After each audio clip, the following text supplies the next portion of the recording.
तो हमारी जो चर्चा चल रही थी वो नैसर्गिकता, वातावरण, है ना। ये कहाँ से शुरू हुई? वातावरण का दबाव, ये वाली बात आई थी, है ना। तो क्या सूत्र है वो?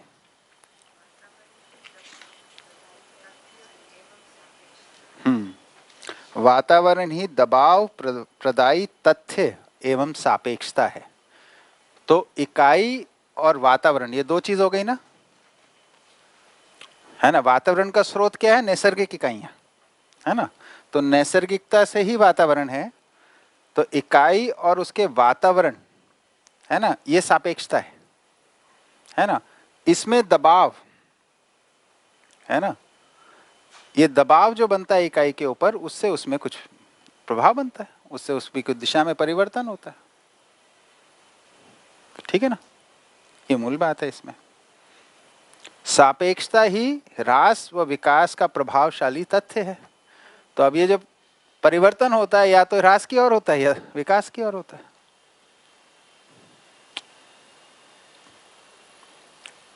ठीक है ना। जैसे पेड़ की विरचना जो है वातावरण के दबाव में ही है।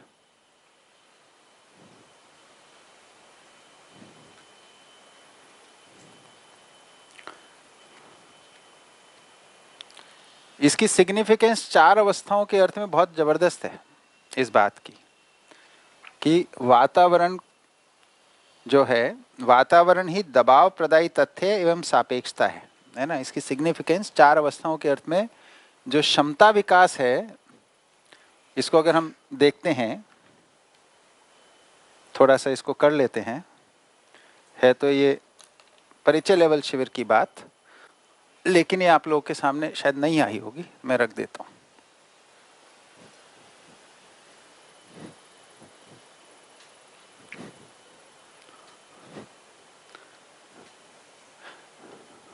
अभी हम जैसे बात करते हैं कि पदार्थ अवस्था से विकसित प्राणावस्था, प्राणावस्था से विकसित जीवावस्था, जीवावस्था से विकसित ज्ञानावस्था। ये जो विकसित शब्द इधर बोल रहे हैं, ये रचना क्रम के अर्थ में बोल रहे हैं, है ना। ये विकसित इसलिए बोल रहे हैं क्योंकि उसमें कुछ क्षमताएं अधिक हो रही हैं। इसको विकसित विकास के अर्थ में नहीं बोल रहे। विकास जो है, सहस्तित्व में विकास क्रम विकास,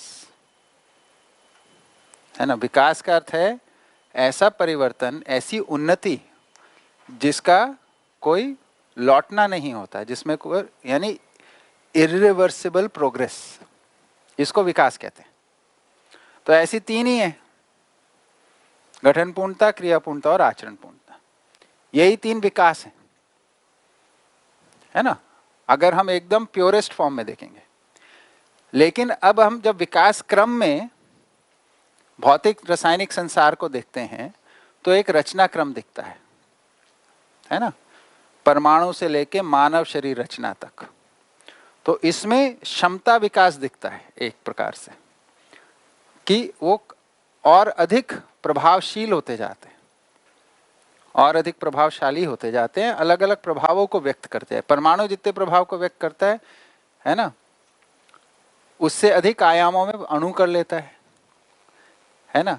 तो ये जो पूरा रचना क्रम जो सज रहा है, इसमें हम देखते हैं पदार्थ अवस्था एक प्रकार से होती है, फिर वनस्पति संसार एक अलग प्रकार से होने लगता है, और जिसमें पदार्थ अवस्था के स्वभाव गुण तो होते ही हैं, साथ में कुछ अधिक होता है। जीवावस्था में प्राणावस्था के स्वभाव गुण तो होते ही हैं, कुछ और अधिक होता है।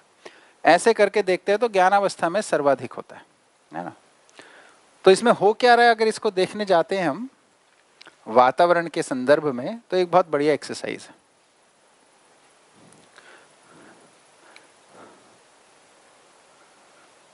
तो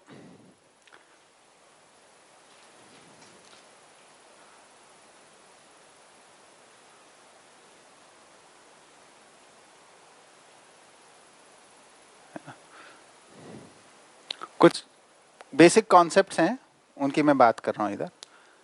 ठीक है, तो दो इकाइयों का साथ आना, है ना, इसको पदार्थ में क्या नाम दिया? संगठन, है ना। और ऐसे ही फिर ये दोनों साथ बनी रहती हैं।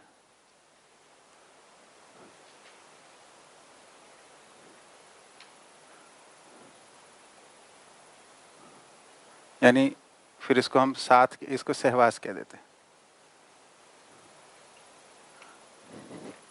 फिर ये दोनों अलग अलग हो जाती हैं एक समय के बाद।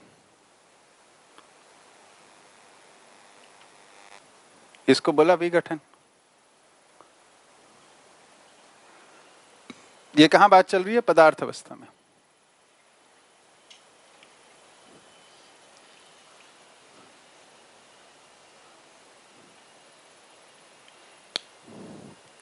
ठीक है। संगठन के लिए एक भाषा और इस्तेमाल कर सकते हैं, रचना।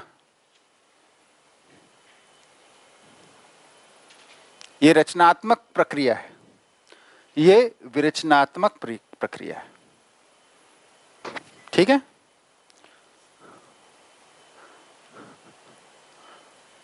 इसके लिए जो कारण है, संगठन होने का कारण क्या है? पदार्थ के संगठित होने का कारण वातावरण का दबाव। जैसे अभी मानसून आ गया है ना, तो पानी, हवा में नमी आ गई। ये नमी, जहां जहां नमी को स्वीकारने वाली चीजें हैं, लोहा है, नमी को स्वीकार के जंग बन जाता है। तो वातावरण के दबाव में जंग बनाना, है ना। कहीं पे नमक होगा, वो पानी को, नमी को स्वीकार लेगा खट से, तो वातावरण के दबाव में वो स्वीकार लेता है। ठीक है। तो संगठन का कारण क्या है? कारण इसका कारण है वातावरण का दबाव।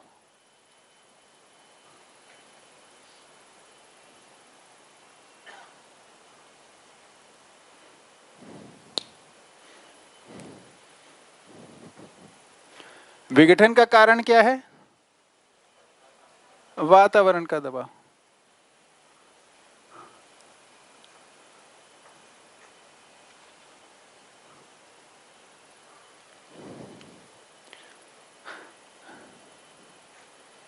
सहवास का कारण क्या है? वातावरण की अनुकूलता।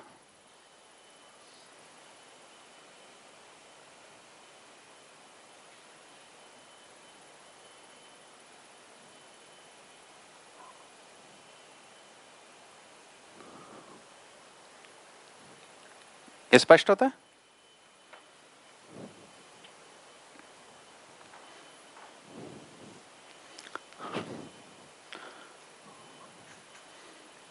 एक कप पानी लीजिए, है ना। पानी तरल रूप में एक संगठन है, उसी को फ्रिज में रख दीजिए, ठोस हो जाता है। वातावरण का दबाव। ठीक है ना। जब तक ठंडे में रखेंगे तब तक ठोस रहेगा, यानी वातावरण की अनुकूलता में संरचना बनी रहेगी। वातावरण की अनुकूलता कम हुई तो फिर वो संरचना परिवर्तित हो जाएगी, यानी दूसरा वातावरण का दबाव आ गया। सिंपल है ना। ठीक है। तो पदार्थ अवस्था में संगठन का कारण भी वातावरण का दबाव, विघटन का कारण भी वातावरण का दबाव, और सहवास का कारण भी वातावरण की अनुकूलता। तो वातावरण पे पूर्ण निर्भर। ठीक है। ये बात सबको स्पष्ट हो रही है? अब इसमें एक देखने वाली बात और जो है, संगठन जो क्रिया है, साथ आने की क्रिया है ना, हर क्रिया की कोई अवधि होती है, यानी उसमें कुछ समय लगता ही है। तो साथ आने में जो समय लगता है, कुछ समय लग रहा, मान लीजिए कुछ टाइम लगा, कुछ मिनट लगे, कुछ घंटे लगे, जो भी लगे। फिर अलग होने के लिए कुछ समय लगता है ना। और साथ बने रहने का भी कोई समय होता है। सपोज इसका समय हम बोल देते हैं x है, इसका y है और इसका z है,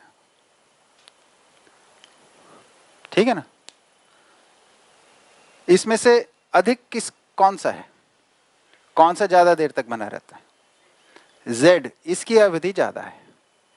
बना रहना ज्यादा अवधि की घटना है, साथ आना छोटी सी प्रक्रिया है। हमारी प्राण कोशिकाएं जो बनती हैं वो थोड़े से समय में बन जाती हैं, फिर बनी रहती हैं, फिर थोड़े से समय में मर जाती है। मानव का शरीर 9 महीने में बन जाता है, ठीक है, कुछ मिनटों में मर जाता है। बना कितने वर्षों तक रहता है? पेड़ है ना, बीज के रूप में जब उसको अनुकूलता मिलती है थोड़े समय में अंकुरित हो जाता है, थोड़े समय में मर जाता है, लेकिन बना कितने समय तक रहता है ना।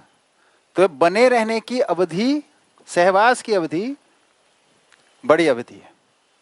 इससे क्या होता है, जो सहवास से प्रभाव प्रकाशित हुआ, प्रभाव को ही गुण कहते हैं,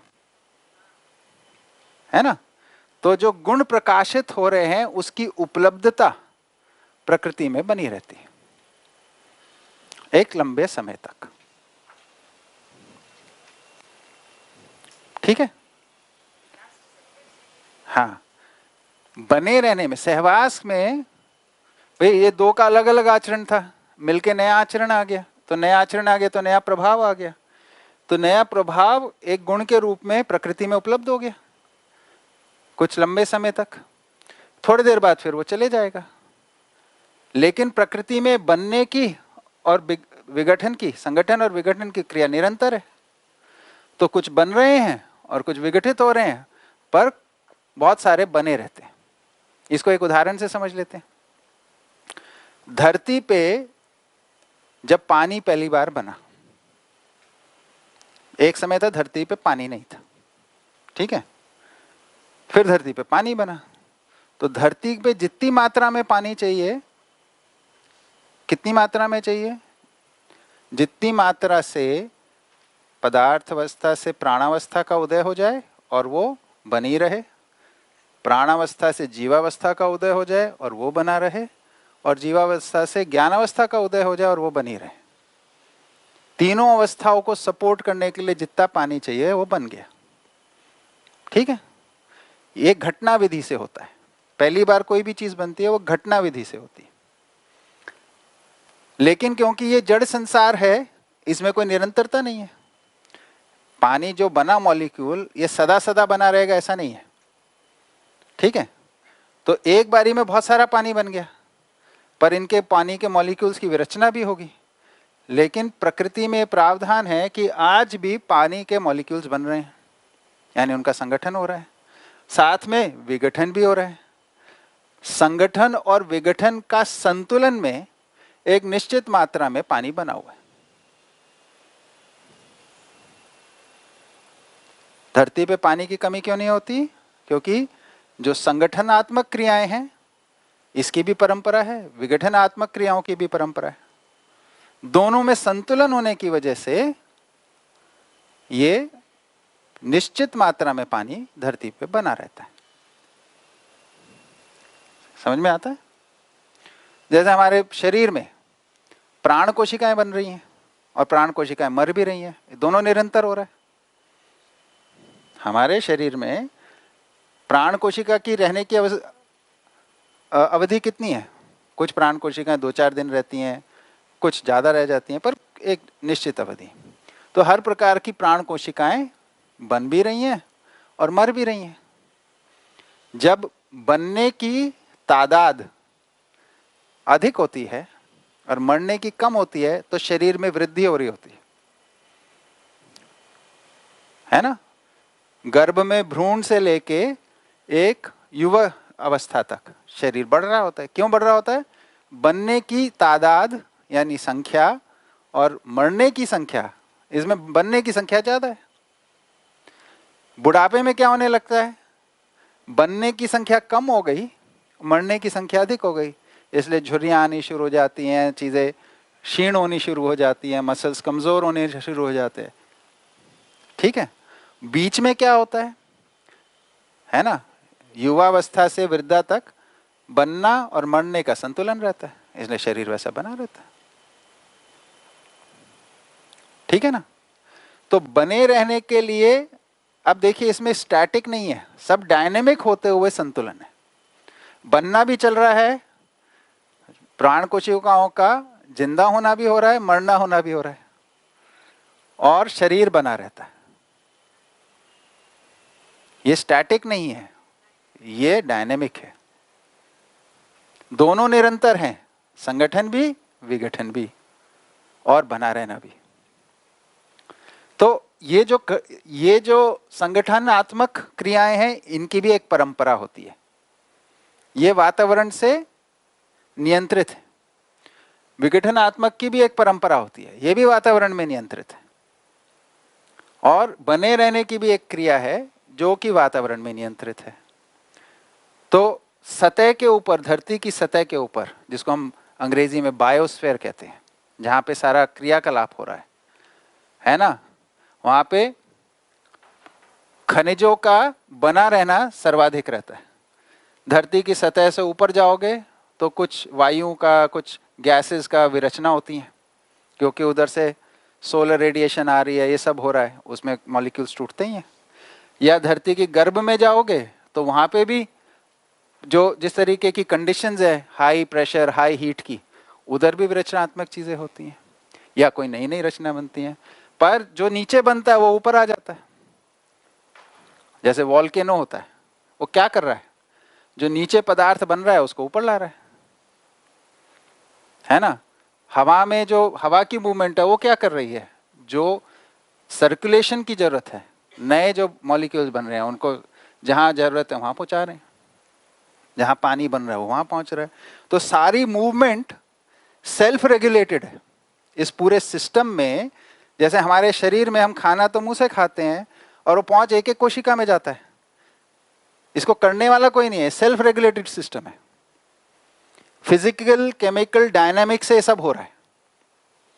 वो डायनामिक्स इतना अलाइंड है कि हर चीज, एक एक कण जो हम मुंह से ले रहे हैं, वो पूरे डाइजेस्टिव सिस्टम से सर्कुलेटरी सिस्टम में होके एक एक प्राणी कोशिका तक पहुंच जाता है ना। तो ऐसे ही धरती का भी सिस्टम वैसा ही है, जिस चीज की जहां जरूरत है वहां पहुंचती है। और धरती के अंदर ये सब स्वचालित विधि से, स्वयं स्फूर्त विधि से हो रहा है। ये धरती की व्यवस्था है।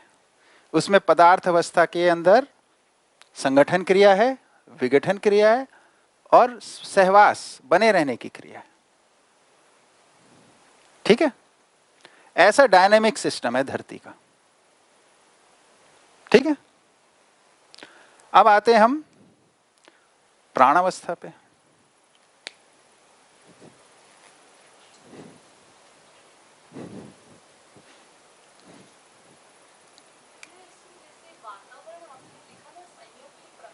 हाँ हाँ, क्योंकि वो डायनेमिक है ना। दबाव का मतलब वो प्रेशर ही होता है। तो परिवर्तन का कारण कोई दबाव होता है।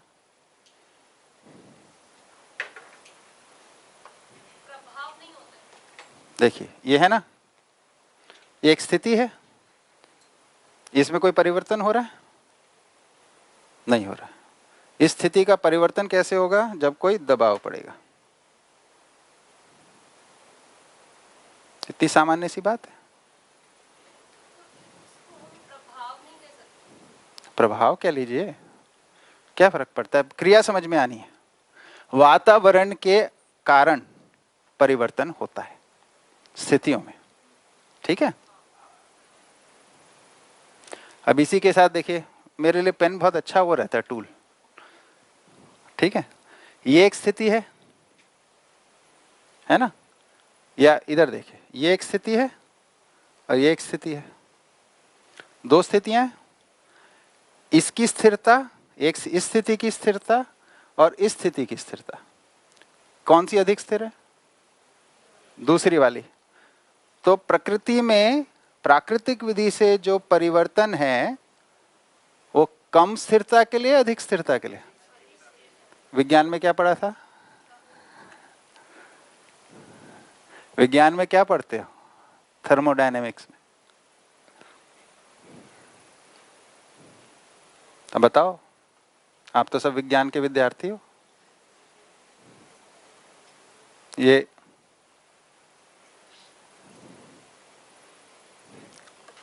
ठीक है, ध्यान देने का मुद्दा है। तो प्रकृति में सभी परिवर्तन व्यवस्था के अर्थ में, यह सूत्र है। ठीक है। अब प्राणावस्था की बात चल रही थी। प्राणावस्था में जो संगठन है ना, इसी का नाम हो जाता है प्रजनन।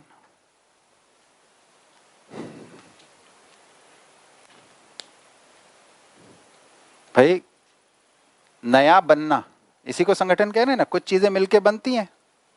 जैसे धरती में लोहा का मिनरल है या जंग है ना, लोहे का ओर है, आयरन ओर है, वो कुछ चीजें मिलके बना होगा। लोहा, मॉइस्चर या और भी कुछ मिनरल्स मिलके बना होगा। प्राणावस्था में निश्चित केमिकल्स, रसायन तत्व मिलके एक निश्चित व्यवस्था में आ जाते हैं, है ना। तो अब वो कैसे आते हैं? तो एक प्राण कोशिका अपने वातावरण से, ये देखिए, ये मान लीजिए एक प्राण कोशिका है, बायोलॉजिकल सेल। इसका क्या आचरण है? इसमें ये अपने वातावरण से आवश्यकीय तत्वों को चयन करता है, ठीक है, और कुछ तो इनको ग्रहण करता है और कुछ तत्वों को चयन करके विसर्जित करता है या निष्कासित करता है।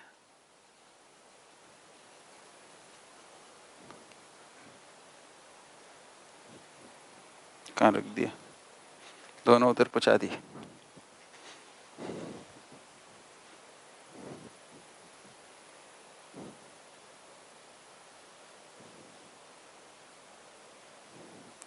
तो निष्कासन करते हैं। ये समझ में आता है? हमारा शरीर भी एक प्राण रचना है। हम कुछ ग्रहण करते हैं, है ना, पौष्टिक भोजन, शुद्ध वायु, शुद्ध जल, ये सब ग्रहण कर रहे हैं हम, है ना। निष्कासित क्या कर रहे हैं हम लोग? मल, मूत्र, पसीना, ये सब, है ना, अपान वायु, है ना, ये सब निष्कासित कर रहे हैं हम। इस ग्रहण और निष्कासन के संतुलन में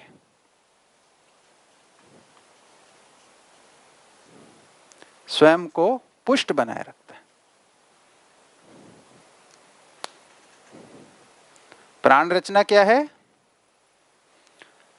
ये जो ग्रहण कर रहा है, यानी ये कुछ वातावरण में से चयन कर रहा है।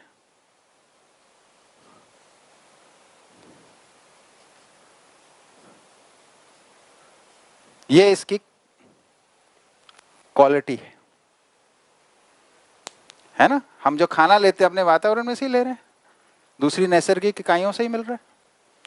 पेड़ पौधों से आ रहा है, दूध पशु पक्षियों से, पशु से आ रहा है ना, इस तरीके से।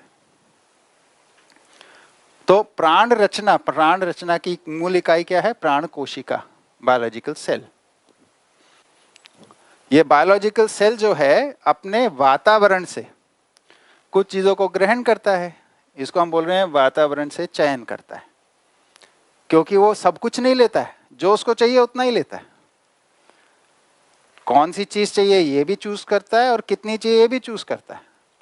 तो इसमें चूज करने की ताकत आ गई ना, ये क्षमता विकास हो गई ना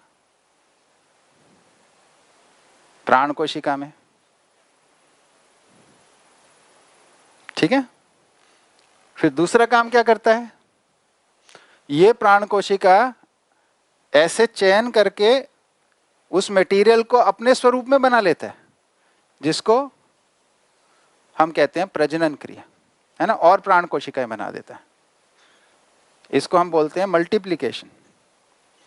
इसको सेल डिवीजन नहीं कह रहे हम, सेल मल्टीप्लिकेशन कह रहे हैं। ये मल्टीप्लाई हो रहा है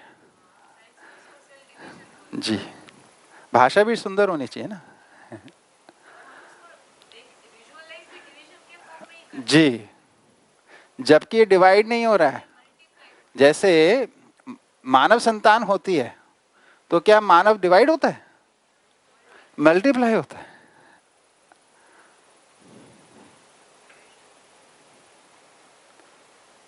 यही क्रिया है सब जगह पे, सब प्राण रचनाओं में मल्टीप्लिकेशन ही है। जी जी जी, यही सहअस्तित्ववादी दृष्टि है। नजरिया ही तो बदलना है। हाँ हाँ, डिवीजन में शोषण का भाव आता है। कोई चीज डिवाइड होएगी तो कम होगी ना भाई। 4 को आप 2 से डिवाइड करोगे तो 2 रह जाएगा, 1 को डिवाइड करोगे 2 में तो आधा रह जाएगा, तो कम हो रहा है।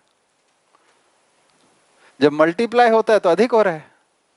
यहां अधिकता हो रही है या कम हो रहा है? अधिकता हो रही है, इसलिए मल्टीप्लाई। ठीक है ना? बताओ दीदी क्या पूछ रहे? रिप्रोडक्शन, मल्टीप्लाई होने को रिप्रोडक्शन कहते हैं, है ना? तो इधर जो साथ आने का कारण था पदार्थ अवस्था में वातावरण का दबाव था, इधर मटेरियल का साथ आने का कारण इकाई में स्थित हो गया। इकाई अपने आप से चीजों को लेती है, साथ जोड़ती है, अपने जैसे बना देती है। तो पदार्थ अवस्था के मुकाबले प्राणावस्था में क्षमता विकास हुआ कि नहीं हुआ? फिर यहां पे इसका बना रहना, जिसको हम बोलते हैं उसका जीवित रहना,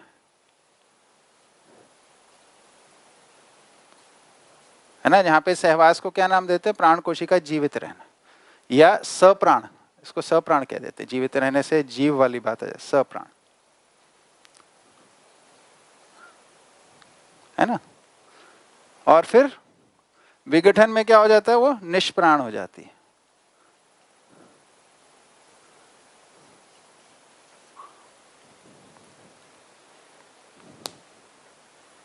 है ना। ठीक है, इसकी भी अवधि छोटी है, इसकी भी अवधि छोटी है, ये अवधि ज्यादा बड़ी है। प्राण कोशिका के बनने में जितना समय लगता है और प्राण कोशिका के मरने में जितना समय लगता है, ये कम है किसकी तुलना में? प्राण कोशिका के बने रहने के अर्थ में। बनने का जो काम है प्रजनन से, वो प्राण कोशिका की इकाई में ताकत आ गई, इतना वो वातावरण से मुक्त हो गई है, इतनी स्वतंत्र हो गई है, अपने जैसी इकाइयों को बनाने में स्वतंत्र हो गई। स्वतंत्र होने का मतलब ये नहीं कि छोड़ के भाग गई है। स्वतंत्र होने का ये मतलब नहीं है कि आसपास के साथ गड़बड़ कर रही है ना। उस आसपास के पूरे संतुलन के साथ चल रही है, पर एक अधिकार उसमें संपन्नता हो गई है कि अपने जैसी इकाई बना सकती है। तो ये पूरा वातावरण में निर्भर था। इसमें वातावरण से अनुकूल तत्वों का चयन करने का अधिकार है और अपने जैसी इकाइयां बनाने का अधिकार है। ठीक है, माइक में बोलिए, माइक लीजिए। जैसे अमीबा जैसे कुछ जीव है, इसके अंदर सेल डिवीजन का ही शायद साइंस के अंदर भी प्रोविजन है। तो सेल डिवीजन है, सेल मल्टीप्लिकेशन है वो अमीबा और ऐसा कुछ जीव है उसमें। हाँ। जैसे सेंटर से वो 2 पार्टीशन में डिवाइड होते हैं। यस, एक में से दूसरा पैदा होता है। क्या भाषा बोलोगे? मीन्स एक लार्जर जो एक ये सेल है, इसमें से सेंटर से दो भाग होते हैं ऐसा। अभी जैसे गाय को देखते हैं, है ना, या मानव में स्त्री को देखते हैं, जब प्रेगनेंसी होती है सामान्य से अधिक आकार हो जाता है ना, जो सामान्यता आकार है उससे अधिक होके फिर वो नए को जन्म देते हैं। वही अमीबा में भी होता है, वो प्रक्रिया है। जब डिवीजन बोलोगे तो सामान्य से कम होगा वो।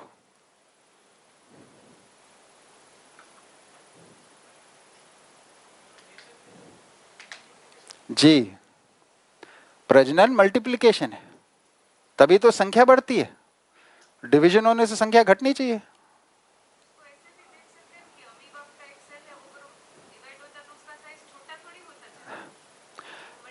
जितना सामान्य, जब मल्टीप्लिकेशन से पहले, रिप्रोडक्शन से पहले एक आकार में, रिप्रोडक्शन के लिए उसका आकार बढ़ेगा, फिर वो दो में हो जाएगा। जब दो होने के बाद जो वापस आएगा तो अपने सामान्य आकार में आ जाएगा।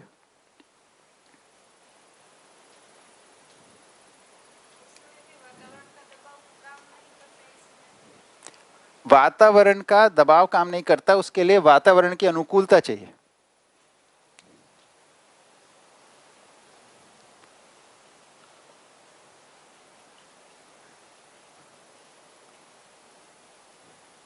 ये दोनों यहां तक चाहिए अब ये,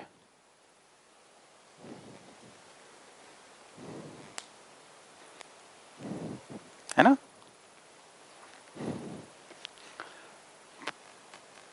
जैसे जो भी वनस्पति संसार है ना, वो एक निश्चित ताप दाब में, एक निश्चित नमी में, है ना, निश्चित टेम्परेचर में, निश्चित मॉइस्चर के अंदर उनका पनपना होता है। ठीक है, मॉइस्चर ज़्यादा हो जाए, बाढ़ आ जाती है जैसे, तो क्या होता है, मर जाते हैं। या सूखा आ जाए तो क्या होता है, तो भी मर जाते हैं, है ना। तो उनको अनुकूलता में ही ये पनपते हैं। ठीक है ना। अनुकूलता कहाँ से मिल रही है? वातावरण से ही मिल रहा है। धरती पे वनस्पति संसार में कितनी प्रजातियां? अनंत। सबकी अनुकूलता एक जैसी है, अलग अलग है? सब पनप रही है कि नहीं?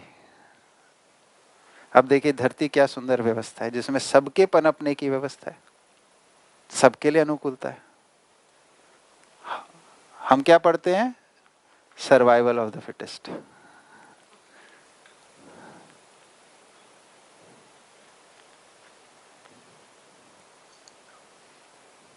अब लगता है ना मजाक जैसा वो, जब पूरी धरती में सब एक एक इकाई के पनपने की अनुकूलता है ना। वो अनुकूलता कैसे तय होती है? सेल्फ रेगुलेटेड सिस्टम है। सेल्फ रेगुलेशन का आधार क्या है? क्योंकि उसकी एक दिशा है। साइंस का जो मिसिंग पॉइंट है ये दिशा, कि एक चीजें किसी दिशा में, उनके हिसाब से सब रैंडम है,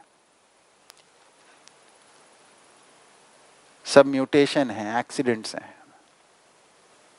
सब चेंजेस म्यूटेशन है। वो भी बोलते हैं वातावरण के दबाव से ही है, लेकिन एक्सीडेंट है, रैंडम है ना। इधर क्या बोल रहे हैं? ये निश्चित व्यवस्था है, रैंडम नहीं है, नियम के अनुसार है। क्यों नियम के अनुसार है? क्योंकि प्रोग्रेस है, प्रोग्रेशन है, विकास क्रम है, इसलिए। ठीक है। तो प्राणावस्था के अंदर क्या हो रहा है कि इसके अंदर इकाई बनने की जो क्रिया है वो प्राणावस्था की इकाई में आ गई, ताकत, क्षमता। और उसमें दूसरी क्षमता क्या आ गई? वो अपने वातावरण से कुछ अनुकूल इकाइयों का चयन कर सकती है, अनुकूल तत्वों को अपनी आवश्यकता अनुसार चयन करने की ताकत उसमें विकसित हो गई है। तो पदार्थ अवस्था से अधिक विकसित हुआ कि नहीं हुआ प्राणावस्था? ठीक है ना।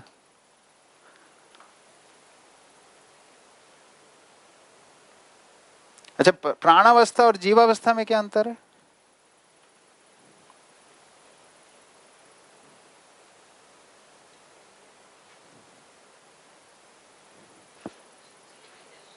हाँ जी, सुनाई नहीं दे रहा।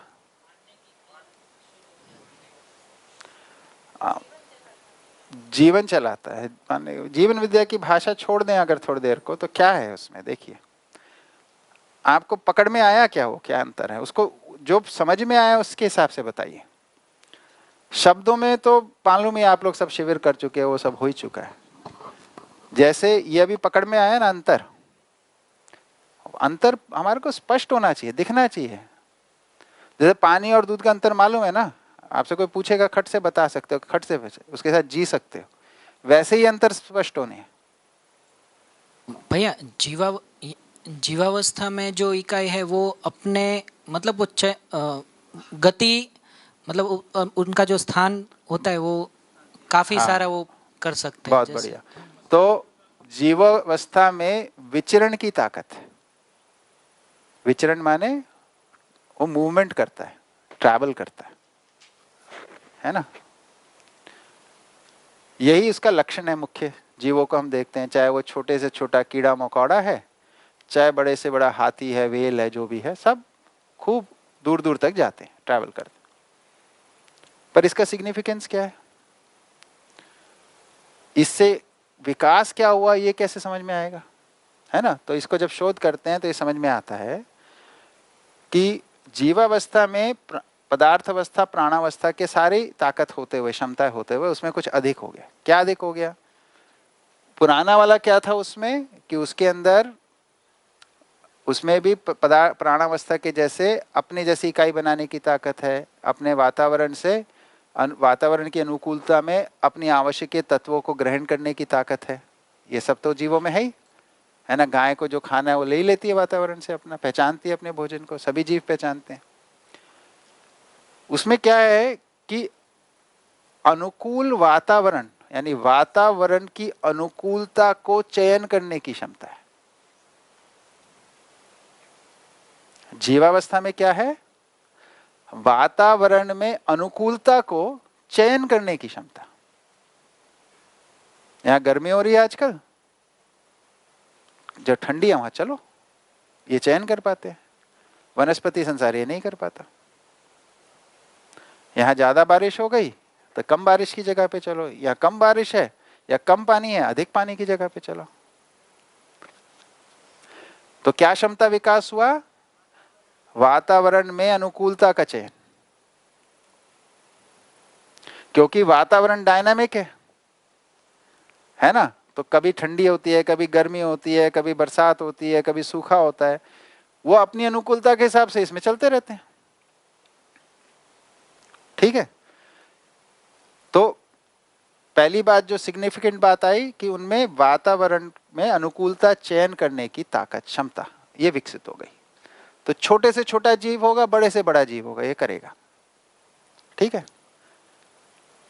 इसका जो शरीर के ऊपर जो इसके जो लक्षण आता है, जब पेड़ एक ही जगह पे है तो एक जगह स्थित है, तो फिजिकल केमिकल विधि से उसके अंदर जो चीज जहां पहुंचनी है पहुंच जाती है। पर जब वो जीव हो गया और उसको चलना है, तो उसके सब अंग अवयव के बीच में कोऑर्डिनेशन चाहिए। इसलिए नर्वस सिस्टम,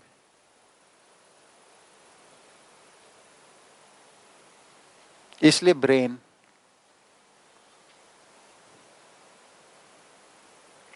इसलिए जीव और प्लांट के अंदर का डिफरेंस कैसे पता चलता है?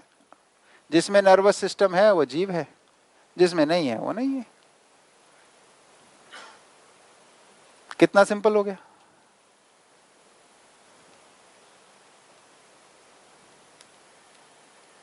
ठीक है ना।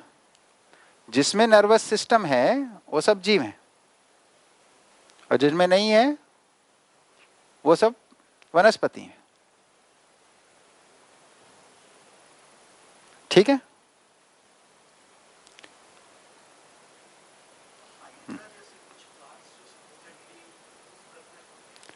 वो फिजिकल केमिकल चीज है, वो केवल वो वातावरण के दबाव में मूव करते हैं उसके हिसाब से। और उसमें क्या नर्वस सिस्टम होता है क्या? नहीं होता, फिर वो वनस्पति है।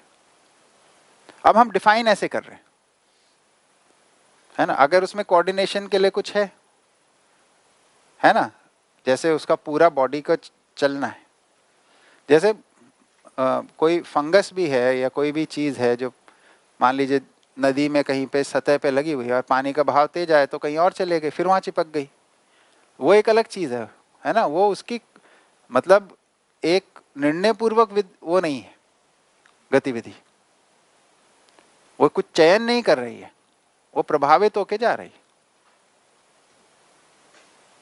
तो अनुकूलता का चयन करने के लिए कोऑर्डिनेशन चाहिए, उसके लिए नर्वस सिस्टम है। ठीक है, हाँ जी।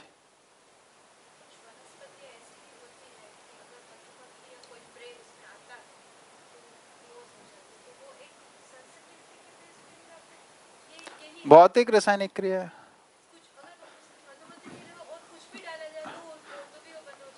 उसमें फिजिकल भी है, केमिकल भी है।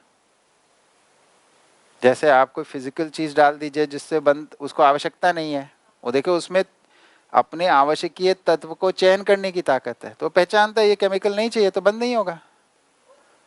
तो केमिकल रिएक्शन भी होनी है, फिजिकल प्रेशर भी पड़ना है, दोनों काम होना है, तब बंद होगा ना। तो उससे उसकी आवश्यकता पूरी, तो फिजिकल केमिकल सिस्टम ही है वो, उसमें नर्वस सिस्टम का रोल नहीं है। हाँ, हाँ, है ना। ऐसे ही वो है टच मी नॉट, जिसे छुई मुई कहते हैं, वो भी फिजिकल केमिकल ही है ना?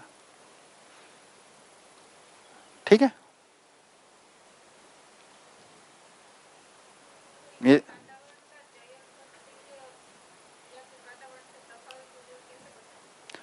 क्योंकि आप देखिए ना, जैसे कहीं पे गर्मी पड़ी तो उधर के जो जीव जंतु होते हैं वो गर्मी से बचने के लिए कुछ कुछ करने लगते हैं, पेड़ पौधे कुछ नहीं करते। एक चयन कर रहा है, एक उसके अंदर दबाव में, सब कुछ करते हैं, वो चयन कर रहा है।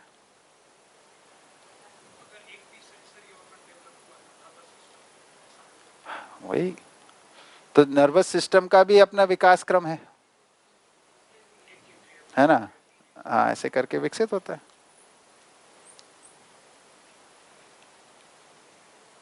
अब देखिए, धरती एक इकाई है, सभी नैसर्गिक इकाइयों के प्रभाव से उसका वातावरण है।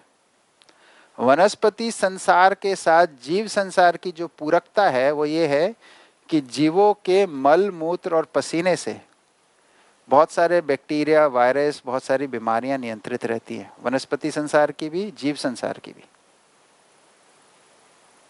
ठीक है। जैसे एक सामान्य चीज तो आप जानते ही हैं कि जैसे कोई पेड़ पौधा है, उसको अगर गोबर देते हैं तो उसमें तेजी से वृद्धि होती है, तो उसको एक जीव का मल ही तो है वो, उसके लिए अनुकूलता प्रदान कर रहा है ना। ऐसे ही गाय के मूत्र को आप छिड़क दीजिए पौधों पे तो कीड़े खत्म हो जाते हैं, सब जानते ही हैं, है ना। कुछ प्रकार के कीड़े मर जाते हैं उससे, कुछ फंगस मर जाते हैं, कुछ वायरसेस पे इफेक्ट आता है। ठीक है ना। ऐसे ही अलग अलग जीवों के मलमूत्र का अलग अलग प्रभाव है। अब ये सिस्टम इतना सुंदर है कि जहां जहां ये प्रभाव चाहिए वैसे वैसे वेदर के पैटर्न्स हैं। तो ये जो सब माइग्रेट करते हैं एनिमल्स हजारों हजारों मील, वो उनका मलमूत्र उस जगह पे जाता है। हाथी एक जगह से 1000 मील दूर जा रहे हैं पानी की तलाश में, उनको काफी दिन लगते हैं, उस बीच में वो जो अपनी चलते फिरते जाते हैं उसका प्रभाव उस एरिया में पड़ता है, वो उधर के लिए संतुलन का कारण बनता है। बंदरों की टोली एक जगह से दूसरी जगह जा रही है, मछलियां नदियों समुद्र में एक जगह से दूसरी जगह जा रही है, डॉल्फिन्स, वेल, ये धरती की परिक्रमा कर लेते कई बार, इतना तैरते। और सी टर्टल्स हैं, कितने हजारों मील दूर अंडे देने आते हैं। तो ये व्यवस्था ऐसी है जिससे पूरा डायनेमिक होते हुए बैलेंस बना रहता है। और एनिमल वर्ल्ड ना हो तो ह्यूमंस जिंदा नहीं रह सकते, क्योंकि वनस्पति संसार का वो संतुलन नहीं बनेगा जो मानव शरीर व्यवस्था के लिए चाहिए।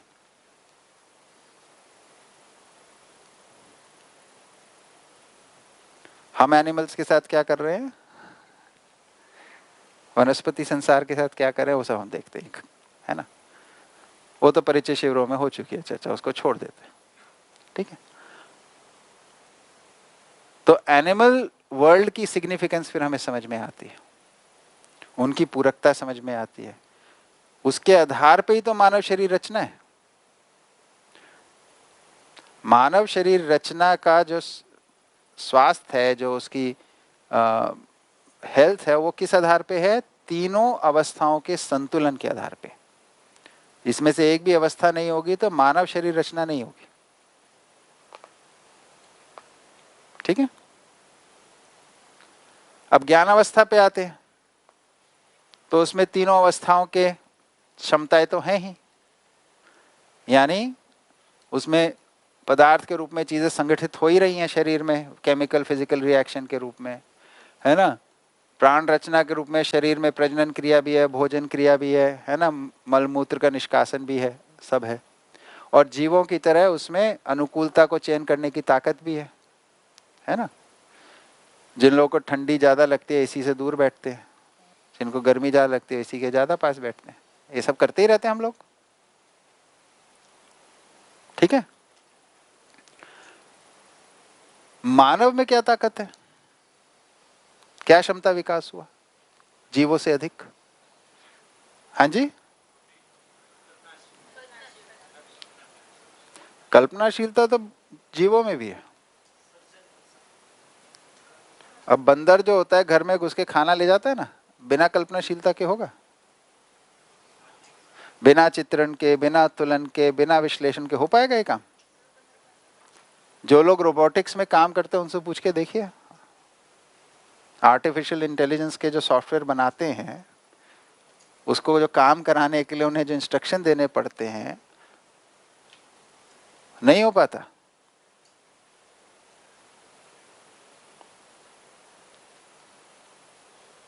हम लोग देहरादून में रहते थे एक टाइम पे, तो वहाँ पे राजा जी नेशनल पार्क है ना, बहुत बड़ा नेशनल पार्क है, और उसमें हाथी हैं बहुत सारे। और सभी नेशनल पार्क्स की तरह नेशनल पार्क की सीमाओं के पास खेती होने लगी है, जंगल कटता जाता है, आम आदमी घुसता जा रहा है अंदर। पर खेत होते हैं, वो उस इलाके में गन्ना लगाते हैं, हाथी को गन्ना पसंद है, तो हाथी का जंगल कट रहा है तो गन्ना खाते हैं आके। तो उससे एक सामाजिक प्रॉब्लम खड़ी हो जाती है, भाई किसानों का जो आय का स्रोत है उस पर नुकसान होता है, तो वो प्रोटेस्ट किए। तो सरकार ने, फॉरेस्ट डिपार्टमेंट ने बोला कि ठीक है, हम इधर इलेक्ट्रिक फेंसिंग कर देते हैं, है ना। इलेक्ट्रिक फेंसिंग में पशु, हाथी को या जानवरों को मरते नहीं है, पर एक झटका लगता है जिससे वो उसके पास नहीं जाते फिर, ठीक है। तो बहुत बढ़िया, उन्होंने इलेक्ट्रिक फेंसिंग कर दी, हाथियों का आना बंद हो गया। तो किसान खुश, खूब अखबार में खबर आई, ये हुआ, बहुत खुश, है ना। 2-3 महीने बाद फिर हाथी आने शुरू हो गए।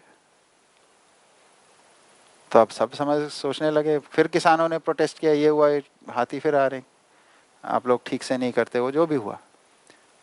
तो फॉरेस्ट डिपार्टमेंट ने एग्जामिन करना शुरू किया, भाई क्या कारण है इसका, कि हाथी कैसे आने लगे। तो पता चला हाथी क्या करते थे, वो आते थे इलेक्ट्रिक फेंस के पास, पेड़ उखाड़ते थे और फेंस पे गिरा देते थे, फेंस टूट जाती थी, वो पार कर जाते थे। अब ये बिना कल्पनाशीलता के होगा?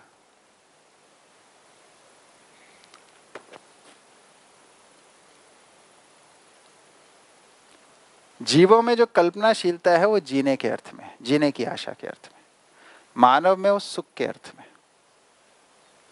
ये अंतर है।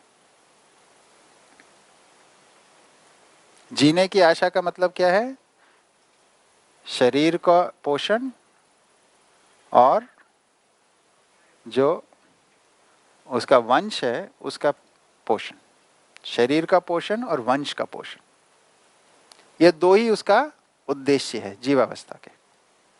उसका सारा क्रियाकलाप इन दो उद्देश्यों के अर्थ में समझ में आता है।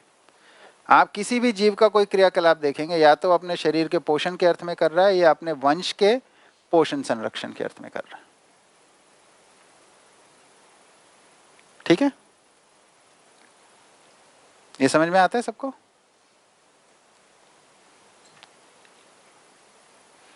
ठीक है ना? मानव में अधिक क्या होने लगा? उसमें क्या ताकत है अधिक?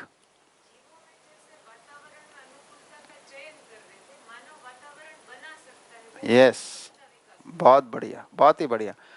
तो मानव में वातावरण को विकसित करने की क्षमता।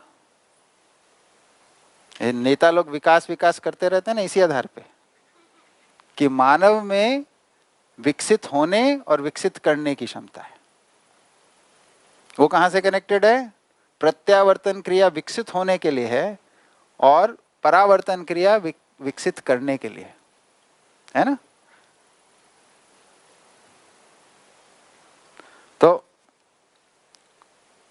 ज्ञानावस्था में वातावरण विकसित करने की क्षमता विकसित आ गई। क्या बढ़िया बात हो गई। मानव में वातावरण कितने प्रकार के हैं? सामाजिक, दो। शरीर के लिए प्राकृतिक वातावरण, जीवन के लिए सामाजिक वातावरण। किसको विकसित करना है? किसको विकसित कर रहे हैं?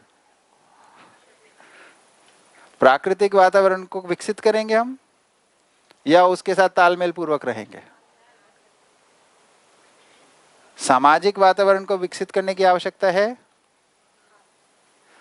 सामाजिक वातावरण को विकसित करने के लिए क्या टूल है? शिक्षा। 4 अवस्थाओं के अंदर विकास क्रम समझ में आ रहा है? क्षमता विकास कैसे हो रहा है? तो हमें करना क्या, हमारा उद्देश्य क्या है? सामाजिक वातावरण को विकसित करना। हम कहाँ लगे हुए हैं? नेता लोग कहाँ लगे हुए हैं? प्राकृतिक वातावरण को विकसित करने में। सड़क बनाएंगे, ये करेंगे, बिल्डिंग करेंगे, पहाड़ तोड़ेंगे, नदी पे बांध बनाएंगे, सब में लग गए हम लोग। इसी को विकास मानते हैं ना अभी?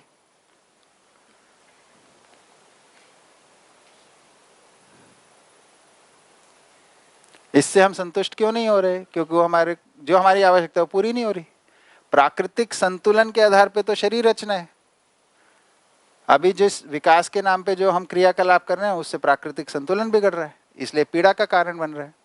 जो विकास हमें करना था, सामाजिकता का विकास, उसको हम कर नहीं रहे हैं, वो भी दूसरी पीड़ा का कारण है। तो लोग समाज की समस्याओं को लेके परेशान हैं, कुछ लोग एनवायरमेंट प्रॉब्लम्स को लेके परेशान है। ठीक है, तो ये 4 अवस्थाओं का प्लेसमेंट समझ में आ रहा है, कैसे एक से अधिक विकसित है।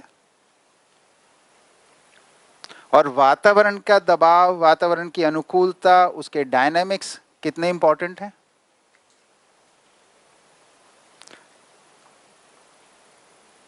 ठीक है ना? आप में से कुछ लोगों को कुछ 8-10 मिनट पहले निकलना समय हो गया क्या? हाँ ठीक है, तो हम सभा को अभी यहीं रोकते हैं सबके लिए, जब आप लोग आएंगे लंच के बाद, है ना? तो अब मेरा ऐसा निवेदन है कि फिर से 2 बजे से लेकर 3:30 बजे तक आप लोग इस पाठ को पढ़ लीजिए और जो मुद्दे हैं पहचानने वाले उनको पहचान के उस पर फिर चर्चा करते हैं। ठीक है, बढ़िया। 2 से 3